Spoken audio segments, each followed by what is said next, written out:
그러면 우리가 지금 제 앞에 있는 이 마이크, 책상 뭐 이런 것들이 실제 현실이 아니라는 겁니까? 그렇다는 거예요. 그러니까 이게 실제 세계의 진짜 본질이 아니고 우리가 그렇게 느끼는 일종의 그 상징, 아이콘과 같은 것이라는 거예요. 그렇다고 치면 근데 왜 그런 겁니까? 안녕하십니까? 아제너드 오 작가입니다. 안녕하세요, 아제너드 두디입니다. 오늘은 또 어떤 말씀을 해주실 건가요? 예. 오늘은 좀 이제 재미난 얘기인데. 재밌어요? 예. 보장합니다. 우리가 느끼는 이게 현실이 있지 않습니까? 이 현실이라는 것에 대해 아주 좀 재미나고 새로운 해석이 있는데, 오늘은 이것에 관해 한번 얘기해 보도록 하겠습니다. 알겠습니다. 오늘도 좋아요와 구독 안 하신 분들 꼭 좀 부탁드리겠습니다. 예, 많이 좀 눌러주시고요.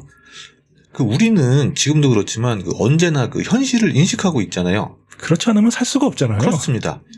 지금 이렇게 저희가 얘기를 하고 있고, 시청자분들은 지금 이 영상을 이제 보고 계시겠고, 이러한 모든 것들이 다 우리가 느끼는 현실이지요. 즉, 우리는 이게 우리가 보고, 느끼고, 듣고, 이렇게 인지하고 있는 현실, 이 현실이 실제의 현실이라고 생각을 하잖아요. 하지만 이제 미국의 인지과학자로 유명한 도널드 호프먼은 인간이 인식하는 현실은 실제가 아니라고 주장을 합니다.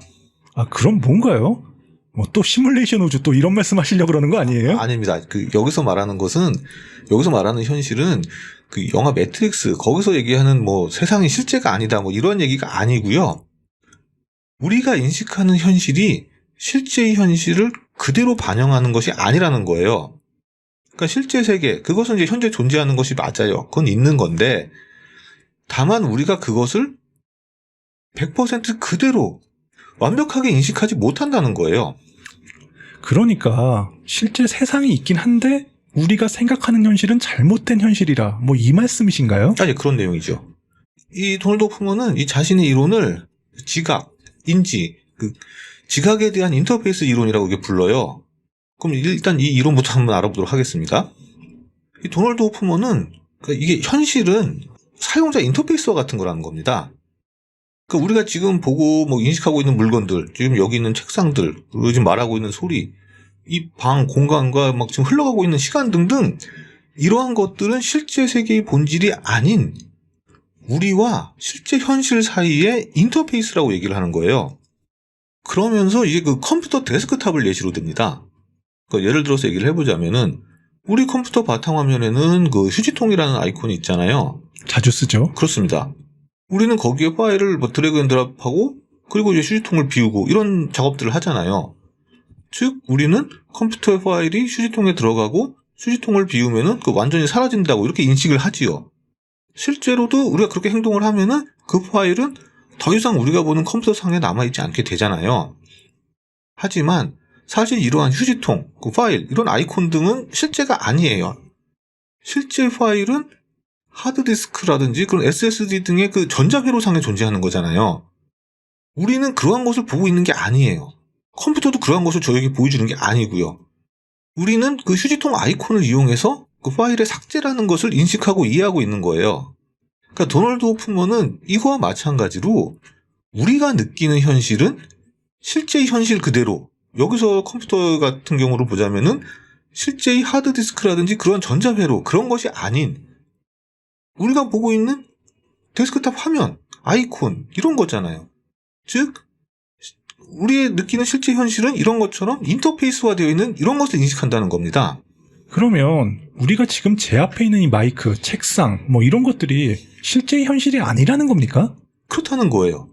그러니까 이게 실제 세계의 진짜 본질이 아니고 우리가 그렇게 느끼는 일종의 상징, 아이콘과 같은 것이라는 거예요. 그렇다고 치면 근데 왜 그런 겁니까? 왜 진짜 현실을 느끼지 못하는 이유가 있어요? 그러니까 우리가 왜 진짜 현실을 그대로 인식하지 못하고 이렇게 인터페이스화된, 이렇게 단순화된 것을 왜 우리가 인식하냐면은 도널드 호프먼은 그 이유를 진화에서 찾는 겁니다. 진화요? 진화와 현실을 느끼는 것이 무슨 상관이 있는 겁니까? 그러니까 이 얘기가, 이 진화라는 것은 진실보다 생존을 우선한다는 겁니다. 그러니까 유기체들은 현실을 정확히 인식하는 것, 이거보다는 나의 생존에 유리하게 왜곡된 현실을 인식하는 개체가 더 살아남는다는 거예요.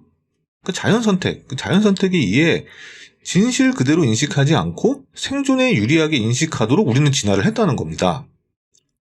그 현실을 최대한 정확하게 인식하는 개체와 현실을 완전히 반영하지는 못하지만 그 생존에 최적화된 개체가 있다면은 후자, 이 생존에 최적화된 개체가 더 살아남기 용이하다는 거죠. 진화론이 그런 거 아닙니까? 그렇습니다. 자연선택설이 생존에 유리한 그런 개체들이 살아남는 거잖아요. 그래서 도널드 호프먼은 이것을 진화 알고리즘 시뮬레이션을 이용해서 생존에 유리한 개체가 남게 된다는 결과를 얻었다고 주장을 해요. 즉, 이 얘기가 단순히 그런 철학적인 차원에서 인간이 현실을 왜곡한다 이런 주장이 아니라 수학적 알고리즘의 결과라고 이제 얘기를 합니다. 이게 단순히 그 말장난같이 주장하는 것이 아니라 그 수학적 결과라고요? 그렇다고 하는 겁니다. 그래서 호프먼은 그 세 가지 가상의 개체를 설정하고 이제 시뮬레이션을 했거든요. 그래서 그 세 가지가 뭐냐면은 이제 하나는 진실 추구자. 이 진실 추구자는 외부 환경을 정확하게 인식하는 개체예요. 그리고 또 하나 설정한 것은 그 유용성 추구자. 이거는 이제 그 환경을 정확히 인식하는 대신 환경에 이런 것들이 유용한지 아닌지를 인식하는 개체입니다. 예를 들어서 환경에 어떠한 물체가 있다고 했을 때 이것이 먹을 수 있는 것인지 아닌지, 즉 이러한 자신에게 유용함을 인식할 뿐이지 그 물체의 본질을 그거를 정확히 인식하지는 않는다는 거예요. 그 중요하게 여기지 않는. 그다음 또 다른 하나는 이제 무작위 인지자라고 해서 이제 환경을 아무런 기준 없이 인식하는 개체, 이렇게 세 가지 개체를 설정을 하고 그 에너지 자원이 배치된 이제 그 가상의 2차원 환경에 투입을 해요. 그럼 여기 있는 자원들, 이 자원들은 실제 위치라든지 크기, 그 구성하고 있는 내용 등등 여러 진짜 정보를 담고 있는 겁니다. 그럼 이러한 자원들을 이제 2차원 환경에 무작위로 배치한 뒤에 그 앞에서 말한 또 개체들을 이 환경에 투입하고, 그러면은 이 개체들은 주위 환경을 인식하고 자원에 접근하고, 그래서 자원의 에너지를 얼마나 효율적으로 취하는지에 따라 이제 생존과 번식이 이루어지게 설정을 합니다. 그리고 이제 여러 세대를 거치도록 이러한 시뮬레이션을 이제 가동을 한 거예요. 그렇게 해서 얻은 결과는 현실을 정확히 인식하려 하는 개체들, 이런 진실 추구자들은 대부분 생존하지 못하고 실제를 정확히 인식하는 것보다는 단순화하고 나에게 유용한 것, 실용성을 추구하는 이러한 개체들, 유용성 추구자가 대부분 살아남았다는 거예요. 그러니까 호프만은 이러한 결과의 이유를 뭐라고 얘기를 하냐면은, 먼저 진실을 추구하는 개체, 이 진실 추구자는 환경의 여러 정보들을 세밀하게 분석하기 때문에 속도나 효율성에서 뒤처지게 된다는 거예요. 반면 유용함을 추구하는 개체는 나에게 필요한 것만 빠르게 판단하기 때문에 생존에 더 유리할 수밖에 없다는 거죠. 따라서 결과적으로 그 진실을 인식한다는 것은 어떠한 그 계산 비용이 높은 것인데, 진화는 효율성을 추구하지 그런 비용을 감당하려 하지 않는다는 겁니다. 즉 자연 선택은 내가 생존하기 위한 능력을 선택하지 객관적이고 정확한 현실을 인식하는 능력, 이 능력을 선택하지는 않는다는 거예요. 그렇기 때문에 우리가 보는 현실은 진짜 실세계와는 완벽히 일치하지 않는다는 겁니다. 결국 우리는 그 생존을 위해 그 진짜 현실을 인식하는 것을 외면하고 생존에만 집중해서 진화되었다. 그래서 우리가 느끼는 현실은 실제의 현실이 아닌 단순화되고 왜곡된 현실이다. 이런 말씀이신가요? 네, 그렇습니다. 호프만의 주장이 바로 그거죠.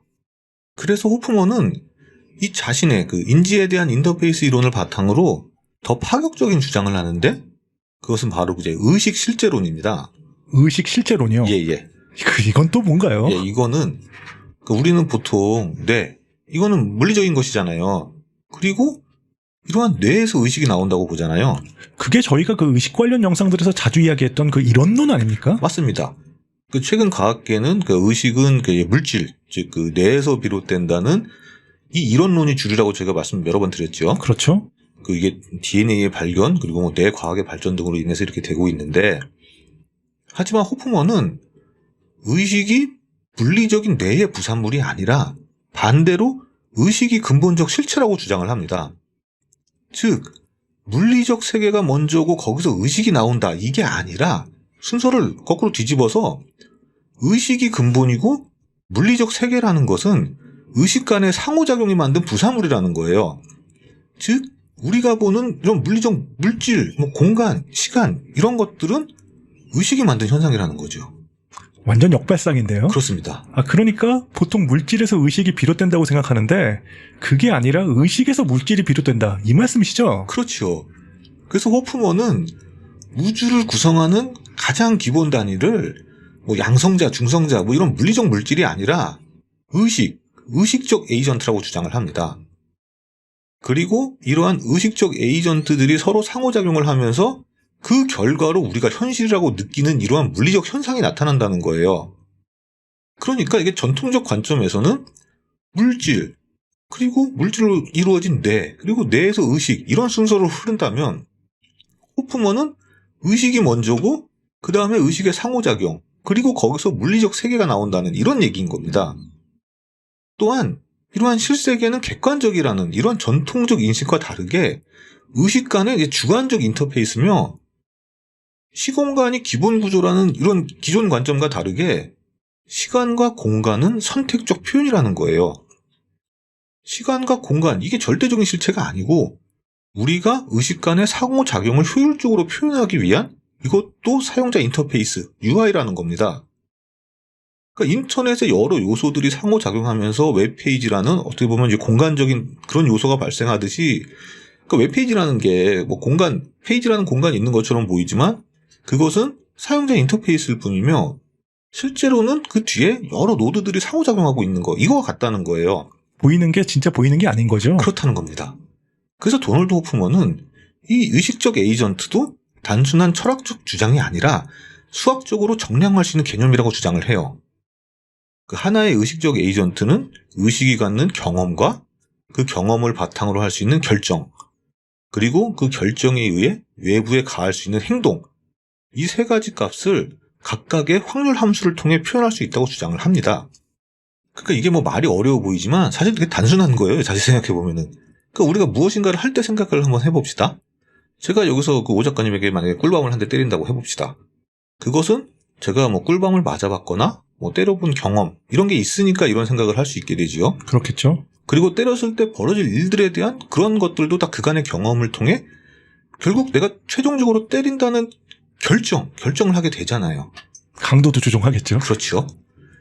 그리고 이러한 의식의 결정을 실제로 외부에 가하는, 즉 꿀밤을 때린다는 행동, 이걸로 일어나게 되죠. 그러니까 결과적으로 우리가 뭔가를 한다는 것은 이러한 경험을 기반으로 결정을 하게 되고 그 결정을 행동, 실제 물리적인 어떤 외부적인 행동, 이렇게 나타난다는 거죠. 그래서 이러한 의식적 에이전트를 수백만 개로 확장을 해서 모델링을 하게 되면 의식은 이제 물리적인 것이 아닌 그보다 더 근본적인 어떠한 정보의 흐름으로 나타날 것이라고 이 호프먼은 주장을 하는 거죠. 확실히 아까도 말씀드렸지만 기존의 통념과는 상반되는 파격적인 주장 같습니다. 그렇습니다. 그러다 보면 어떻게 되겠습니까? 당연히 여러 비판도 많은데요. 엄청 많을 것 같은데요. 그렇습니다. 일단 이게 본인은 뭐 수학적, 과학적 모델이라고 주장을 하지만 사실은 이것도 어떻게 보면 이게 너무 추상적인 거기 때문에 결과적으로는 이것도 철학적 모델에 가깝다는 비판이 있어요. 또한 그 진화론적 인터페이스 이론도 이게 너무 단순화된 가정이라는 겁니다. 실제 생물의 진화는 저렇게 뭐 단순히 뭐 현실에 집중적인 아니면은 뭐 생존에 집중적인 이렇게 두 가지로 이분법화 시킬 수 없다는 거예요. 정확한 인식이 생존에 유리한 경우도 많이 있다는 겁니다. 뭐 먹을감을 정확히 인지하거나 또 우리 같은 고등 생명체가 이제 복잡한 사회적 상황을 인식하는 것, 사회성이 필요하잖아요. 이런 게 생존에 필요하다는 거죠. 그리고 그 의식을 가장 기본적인 세계의 근본의 실체로 보는 것, 이것도 형이상학적 문제를 과학적으로 포장한 것일 뿐 이게 오히려 더 미스터리한 이론이라고 이제 비판을 합니다. 다만 이제 여기에 대해 도널드 호프먼은 뇌가 의식을 만들어낸다는 기존 이론이 더 설명이 안 되는 더 미스터리한 이론이라고 이제 반박을 하긴 했습니다. 아무튼 이 도널드 호프먼의 이론은 이게 그 현실과 의식에 대해 아주 급진적이고 이렇게 도발적인 이론이에요. 우리가 느끼는 현실은 뭐 실제를 그대로 반영하는 것이 아닌 그 왜곡된 것이고, 그리고 의식이 먼저이자 근본이고, 물리적 세계가 그 부산물이라는 주장은 굉장히 파격적인 발상의 전환이지요. 그러다 보니까 당연히 물리학을 지배하고 있는 이 양자역학, 이거에 대해서도 새로운 해석을 주장하게 되지요. 물리적이 먼저가 아니라 의식이 먼저고 그 뒤에 물리적 세계가 존재한다고 하니 기존의 해석이 맞을 리가 없잖아요. 그렇겠죠. 이거에 관해서는 뭐 시간 관계상 저희가 기회 되면 나중에 따로 다뤄보도록 하겠습니다. 진짜 그 도널드 호프만이 바라보는 양자역학은 어떤 곳인지 궁금하긴 하네요. 아, 예. 알겠습니다. 오늘 말씀 잘 들었습니다. 오늘은 그 우리가 느끼는 현실은 실제와 다르다는 그 도널드 호프만의 주장에 대해서 한번 알아봤습니다. 유익하셨다면 좋아요와 구독 많이 좀 부탁드리겠고요. 저희는 다음 시간에 더 좋은 영상으로 찾아뵙겠습니다. 지금까지 아재던이었습니다. 시청해주셔서 감사합니다. 감사합니다.